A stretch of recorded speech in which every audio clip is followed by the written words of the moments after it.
Hello everybody, good to be back. I want to chat today about some of the specific references to the Old Testament within the New Testament. We've talked already about Isaiah 53. I thought it would be useful to go through some of these parallels that we see in Isaiah as well as Zechariah, and there are more obviously places like Psalm 22. You'll see the broad correlation though between these verses, the Old Testament verses, and the New. Christians call this prophecy.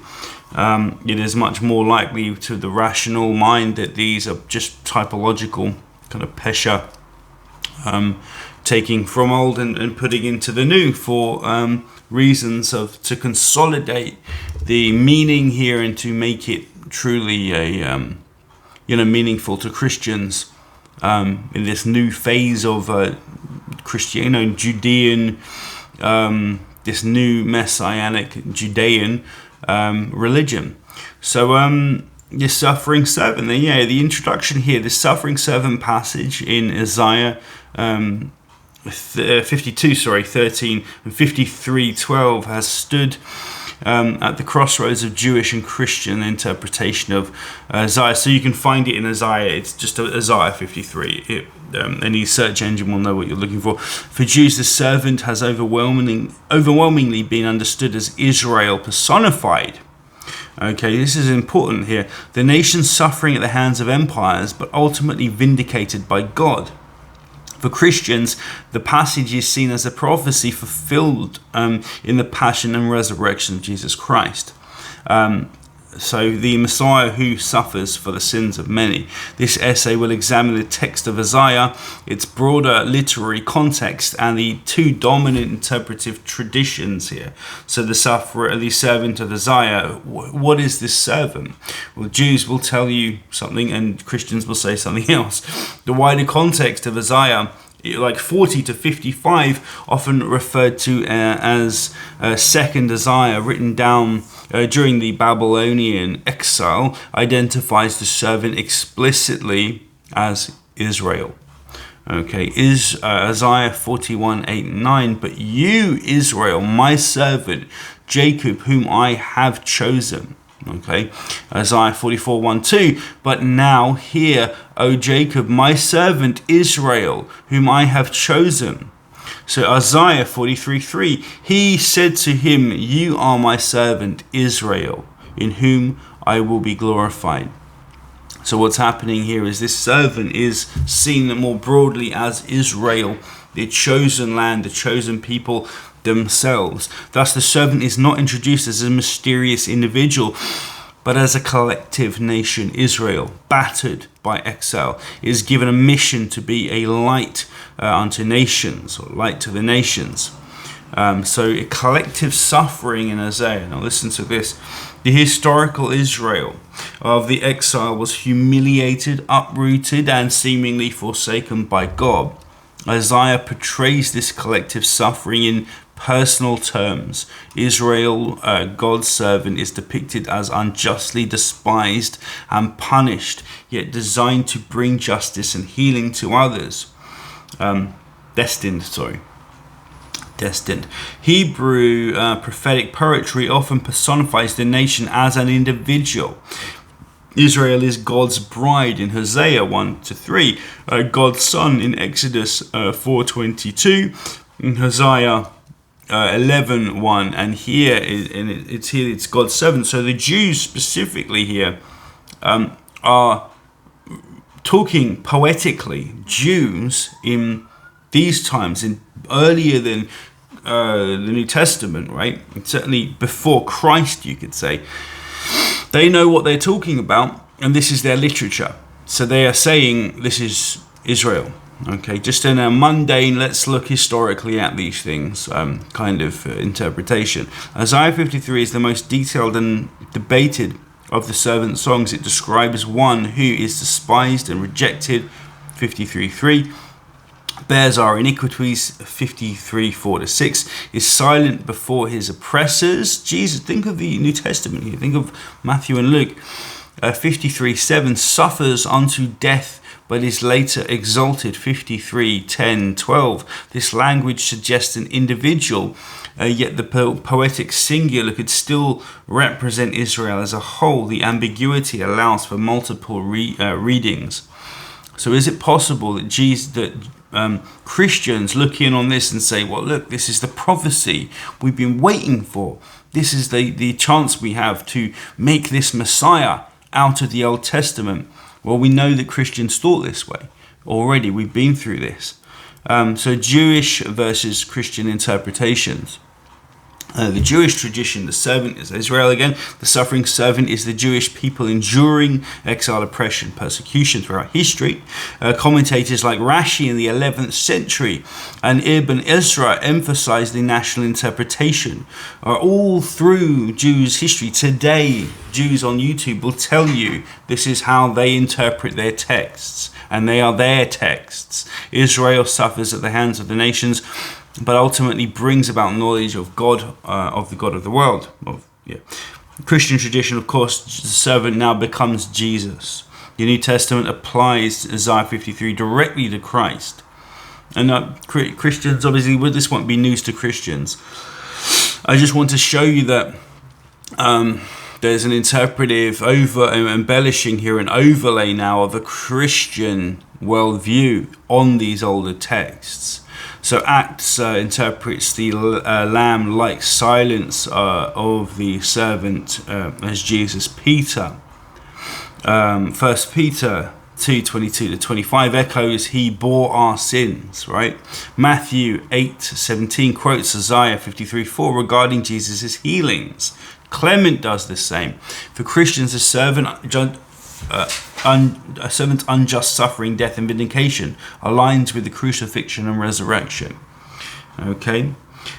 Scholarly consensus then. So the historical critical view, the original authors of Isaiah 40-55 likely intended the servant as Israel, of course, and they make it clear. It is clear within Isaiah itself, or perhaps the faithful remnant of Israel. In the later interpretations, I won't repeat myself, but this is what we find here, side by side. We get verses Isaiah 52:13-53:12. My servant exalted and lifted up. Jesus exalted after resurrection, despised and rejected, a man of sorrows. Jesus rejected by his own people and crucified. He has borne our griefs and carried our sorrows. Jesus bears humanity's sins on the cross. He's pierced for our transgressions. By his wounds we are healed, right?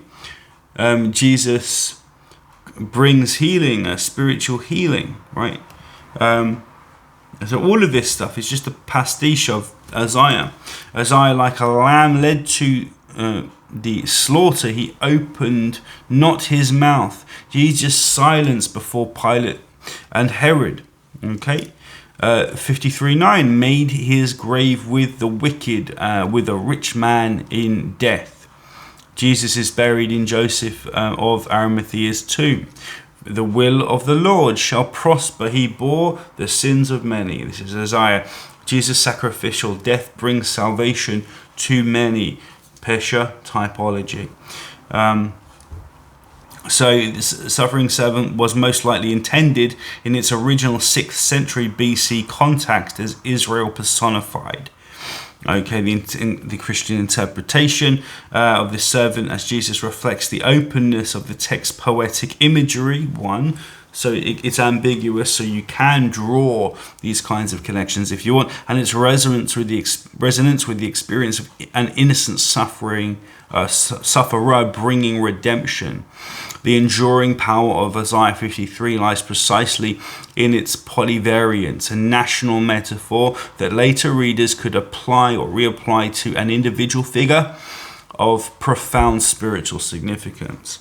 Now we can go to Zechariah as well, and I thought this would be quite interesting just to quickly go over the This is one of the richest Old Testament sources that the Gospel writers appear to have mined for typological material. So none of this has to be true in history to shape the Jesus story, and we find none of it in history talked about by anyone in the 1st century. Scholars generally recognize that much of this Pesher-style exegesis reinterpreted our text as prophetically fulfilled in Jesus, of course, as Christians will say.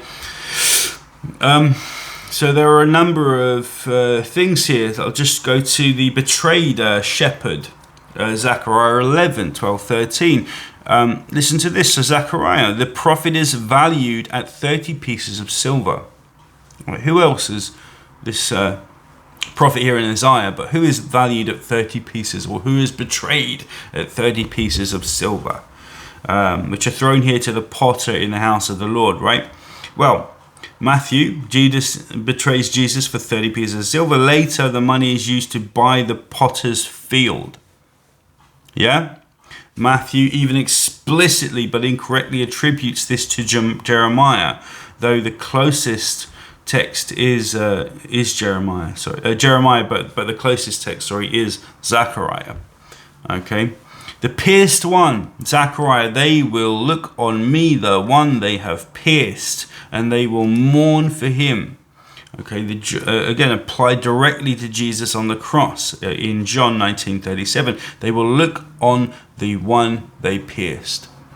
Okay, the cleansing fountain, Zechariah, is Jesus' blood. So on that day a fountain will be opened to cleanse them from sin and impurity. The Christian typology interpreted as the cleansing blood of Christ, especially in the Johannine and Pauline theology.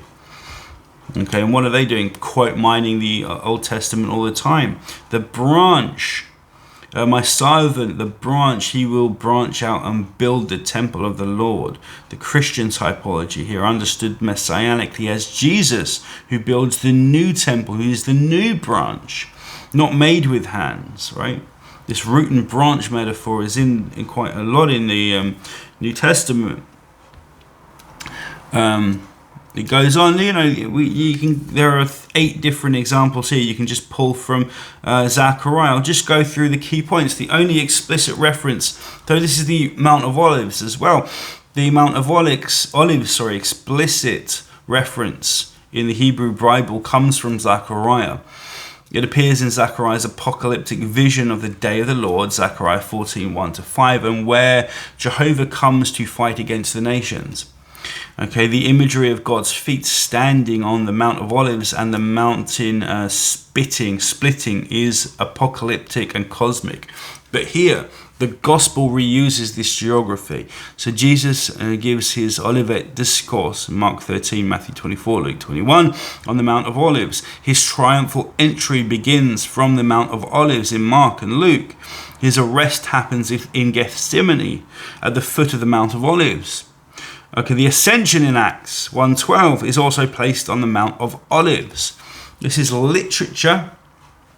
I'll leave that there, but I just wanted to further help us all understand, to flesh out what is going on here. So at every single point, really, through most of the chapters, you can find something in the Old Testament as a prefiguring of the old in the new in the old, and it's poetic. It harmonizes these texts, but it also allows for further embellishing and storytelling, which is of course what we find all through the New Testament.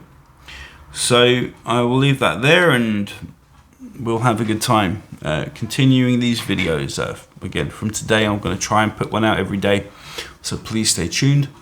Thank you.